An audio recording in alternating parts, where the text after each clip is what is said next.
Today's project is to take this Polarstar Jack, put it in this G&G MP5. The first job that needs doing on my old MP5 is to strip out the gearbox.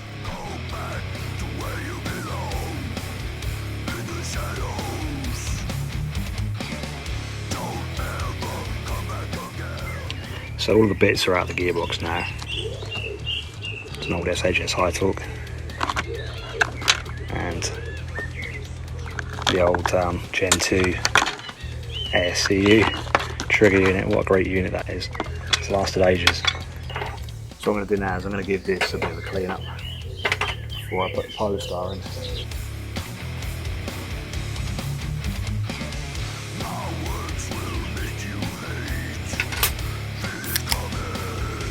With all the grease and grime cleaned off the gearbox shell, it's time to install the jack.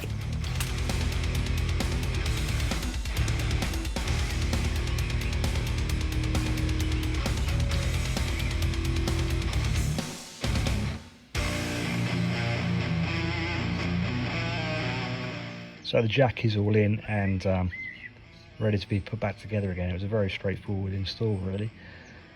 Surprised me. You can see there's not really a great deal to it. I'm having to put the spring guide back in because this bit bolts onto it, which keeps the gearbox shell straight inside the shell of the gun. But yeah, the install was easy, and I think the longest bit was stripping it down and taking all the gears and stuff out of it. Yeah, let's get it back together again.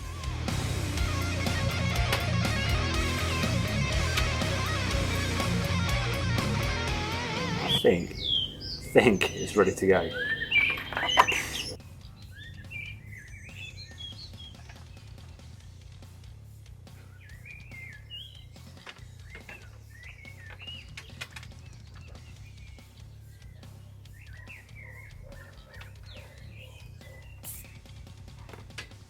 Hose connected, battery connected to the FCU.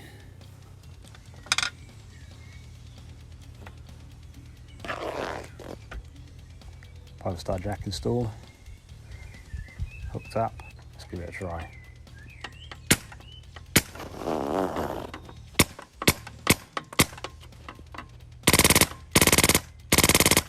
With it operating as I think it should be, it's time to install it back into the rifle.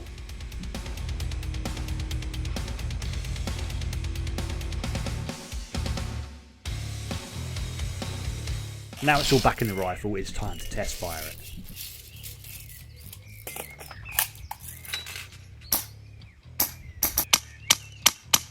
It all seemed to be working how it should be, but then I ran into a few problems when I came to program it.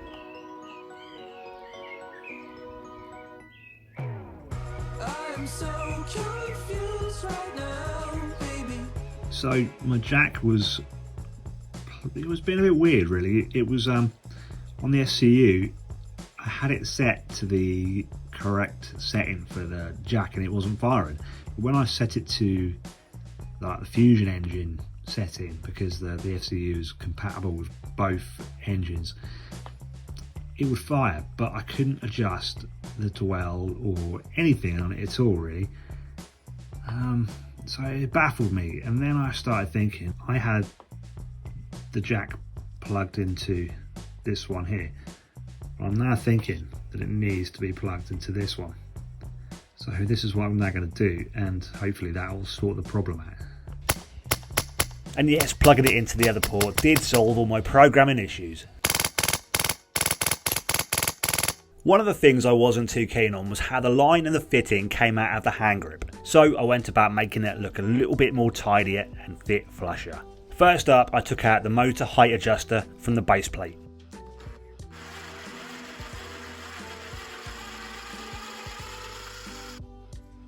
And then I sanded down the inside so it was a very tight fit for the quick release fitting. It really didn't need much taken off at all to make it fit.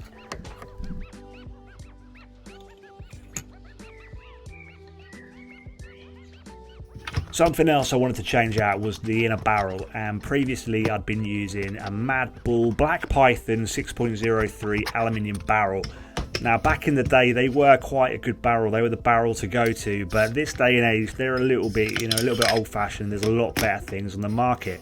So I opted to install a 6.08 229mm Lambert in a barrel.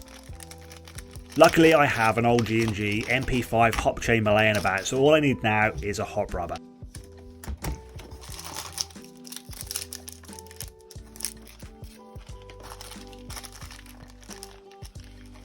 I decided to opt for a G&G green. These are well proven for their performance.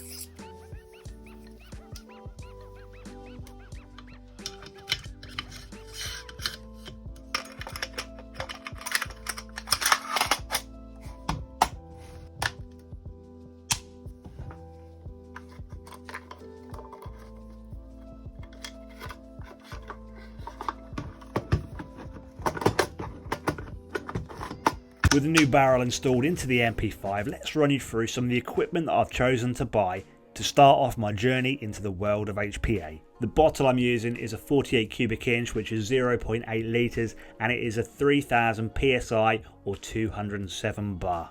The regulator I'm using is a ballistic V2. The pressure can be adjusted on it with this key here on top, and it can be tournament locked with the cap installed like this.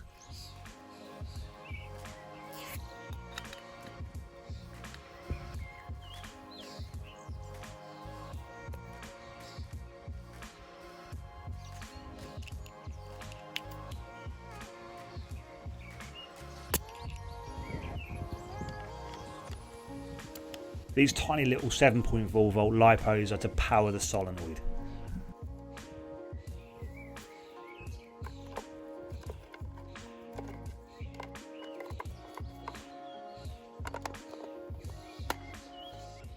So let me show you what I do when my tank is getting a bit low on pressure. Let me take you to my garage. So this is my dive tank. This is let's adjust it for you. This is a 7 litre bottle. Stands about 2 foot, 2.5 foot tall, 60, 70 centimeters. And I have this adapter fitted. This adapter is really meant for PCP air rifles, but I fitted a quick detach fitting on there, which will fit on my small bottle. Now, because this bottle doesn't go underwater, it's known as a dry tank, and I believe it needs servicing every 5 years. There is a manufacturer's date on the bottle there. Now, I think a wet tank, like one that goes underwater, it should be serviced every 3 years, I believe it is. The place I take it to won't fill it unless it has been serviced. The thing you have to be careful is with these is the maximum pressure on this bottle is 4,500 PSI, where the maximum pressure on my small bottle is 3,000 PSI. So you can imagine that if you overfilled, if you just kept that on there and overfilled it, it would balance the pressure from this big bottle and try and balance it into this small bottle, and this small bottle won't take 4,500 PSI, so this one will just go pop. So that's why you have to be very careful and keep an eye on the gauge when you're filling. So to fill, the quick connector goes on the fill nipple, like so, and you're ready to go. Now this adapter here, it won't let you fill too quick, but I still like to be very careful with it. So let's just turn it on very slowly. You can hear the air now going in very slowly. What are we at? We're at just under 2,000 PSI there.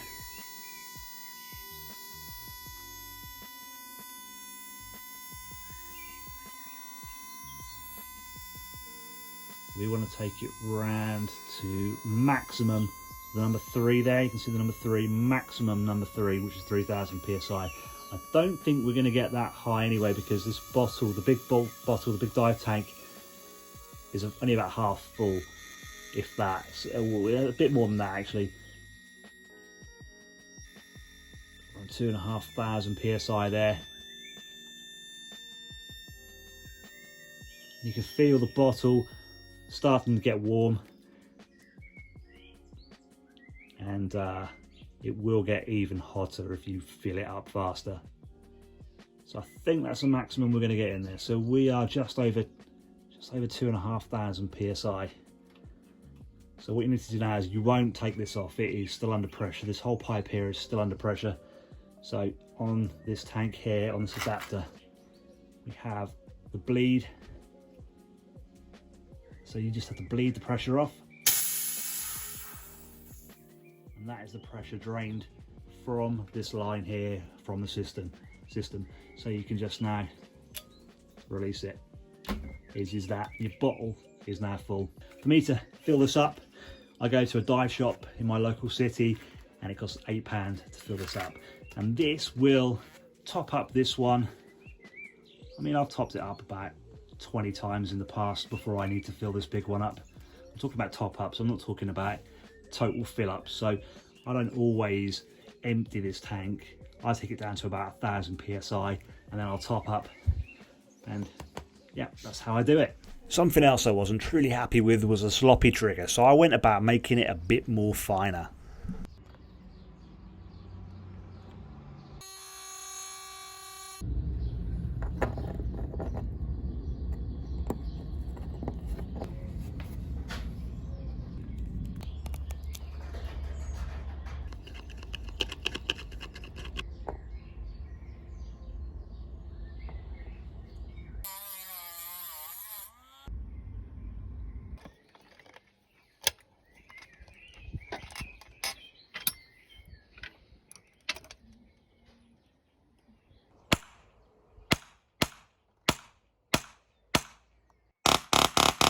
So I'm back in the garage because the weather's taken a bit of a turn for the worst. There's a bit of crap out there. And we've got the chrono set up, ready to go. That is the upside or the downside to these HPA rifles. To me, it's an upside really, because you can get it set up to exactly how you want it to shoot. To some people that might be an absolute nightmare, but to me, fine-tuning a rifle is just something I enjoy doing. So without boring you and going into dwell too much, dwell is how long the solenoid stays open for, which in turn controls the volume of air. And obviously you're going to need a different volume of air for how long a barrel you've got and what BBs you've got, which is one of the joys of HPA. So you can fine tune it to your specification of your rifle. So I've been doing a bit of fine tuning, and the regulator is set to about 70 psi. The dwell is set to 65. And that is giving me, let's get it on the chrono.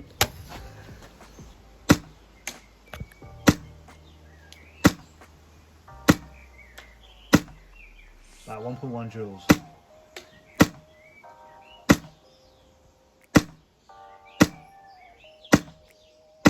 So I'm happy with that.